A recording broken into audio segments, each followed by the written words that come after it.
No niin, tervetuloa Turun kansallisten seniorien digikerhoon. Aiheena tänään Omakanta-sovellus.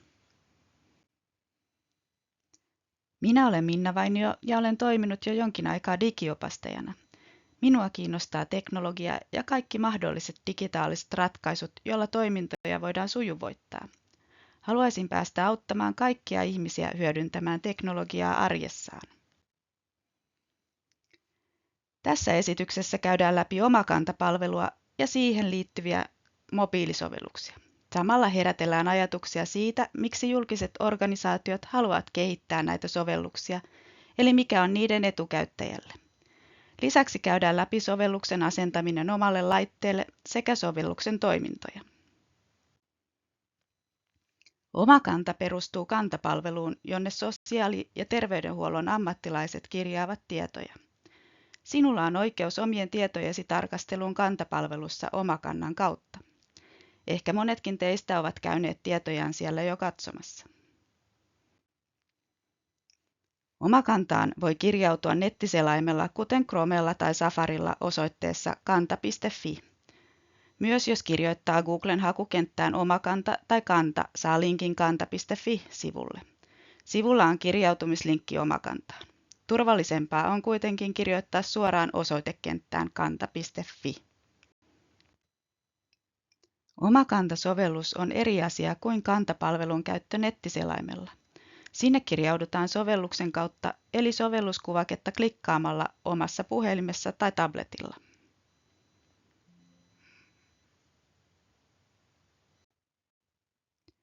Käydään nyt läpi sovelluksen lataaminen ja siihen kuuluvat perusasetukset.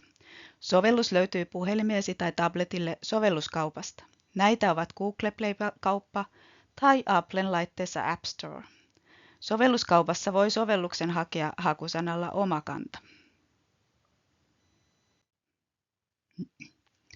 Jotta et vahingossa lataa väärää sovellusta tai mahdollista huijaussovellusta, varmista ennen lataamista sovelluksen nimi ja tekijä. Omakanta-sovelluksen tekijä on Kela eli Kansaneläkelaitos. Klikkaa Asenna, odota asennuksen valmistumista ja asennuksen jälkeen klikkaa Avaa.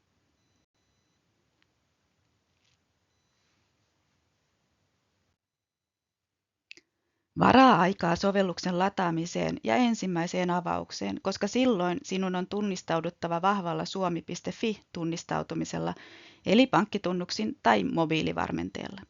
Lisäksi sinun pitää laittaa sovelluksen muut asetukset kuntoon.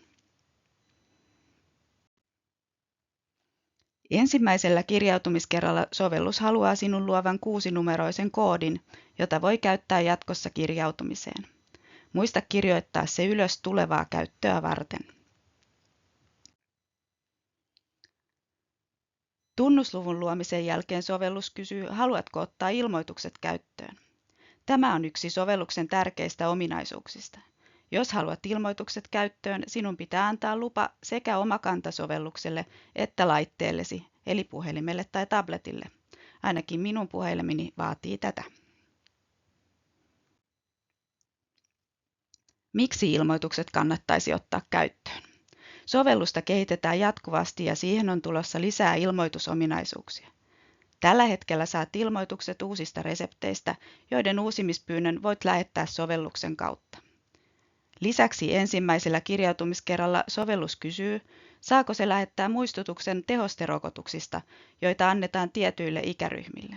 Tämä vaatii silloin ikäsi liittyvän tiedon käsittelyä, joten siihen pitää kysyä erikseen lupa. Omakanta-sovelluksen käytettävyys puhelimella tai tabletilla helpottuu entisestään, jos annat luvan sormenjälkitunnistukseen tai kasvojen tunnistuksen käyttöön.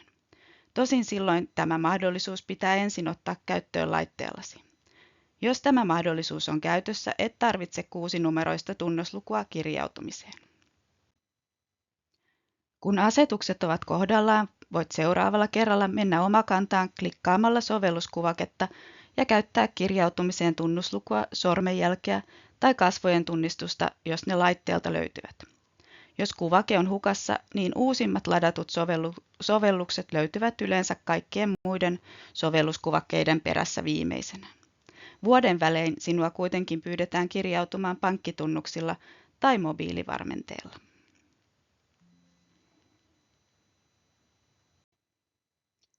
Mitä sieltä sovelluksesta sitten avaamisen jälkeen löytyy? Sovellusta kehitetään jatkuvasti ja sovelluspäivityksen jälkeen saattaa löytyä uusia mahdollisuuksia. Tällä hetkellä kuitenkin näppärimmät toiminnot ovat reseptien tarkasteluun ja uusimiseen liittyviä sekä omien laboratoriotulosten ja palvelukäynteihin liittyvien kirjausten tarkastelu.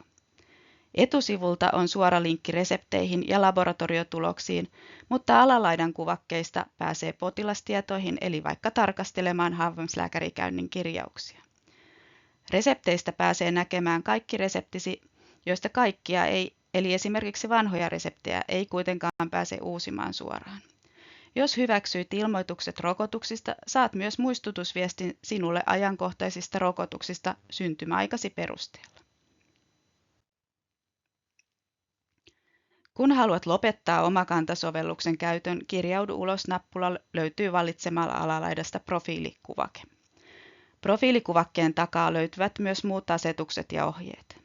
Siellä voit säätää esimerkiksi sovelluksen sinulle lähettämiä ilmoituksia, eli tällä hetkellä ilmoitukset uusista resepteistä ja rokotuksista. Lisäksi voit asetuksissa vaikka vaihtaa tunnuslukusi tai sovelluksen kielen.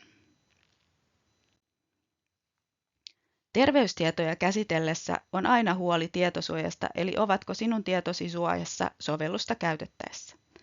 Omakanta-sovellukseen kirjaudutaan joko vain sinulla tiedossa olevalla tunnusluvulla tai niin sanotulla biometrisellä tunnistautumisella kasvoilla tai sormenjäljellä. Sovellus vaatii kerran vuodessa lisäksi vahvan kirjautumisen suomi.fi-tunnistautumisella eli pankkitunnuksin tai mobiilivarmenteella.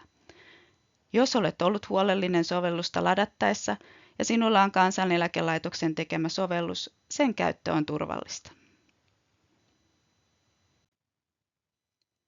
No niin, sitten vielä palataan esitysotsikon kysymykseen, miksi appi eikä webbi? Sovellus eli appi on aina siellä, missä mobiililaitteesikin on. Puhelin on yleensä aina mukana. Pääset siis käsiksi terveystietoihisi turvallisesti myös silloin, kun sinä olet reissussa. Saat lisäksi sovelluksen kautta ilmoituksia, jos olet ne sallinut. Jos olet pyytänyt reseptin uusimista, siihen saattaa mennä muutamia päiviä ja ilmoituksella saat heti tiedon, kun uusi reseptisi on käytettävissä. Lisäksi tulee tieto rokotusohjelman mukaisista rokotuksista ajallaan. 6-numeroisella tunnusluvulla tai biometrisellä tunnistautumisella eli vaikkapa sormenjäljellä Omakantaan kirjautuminen sovelluksella on helppoa, nopeaa ja turvallista.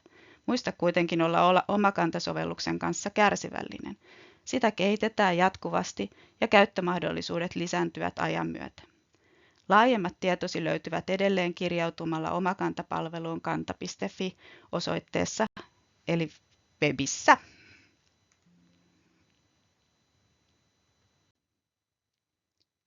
Toivottavasti tästä informaatiosta oli sinulle hyötyä. Henkilökohtaista digiopastusta saa digiopastajilta. Netissä voi vaikka hakea tukipalveluita hakusanalla digituki.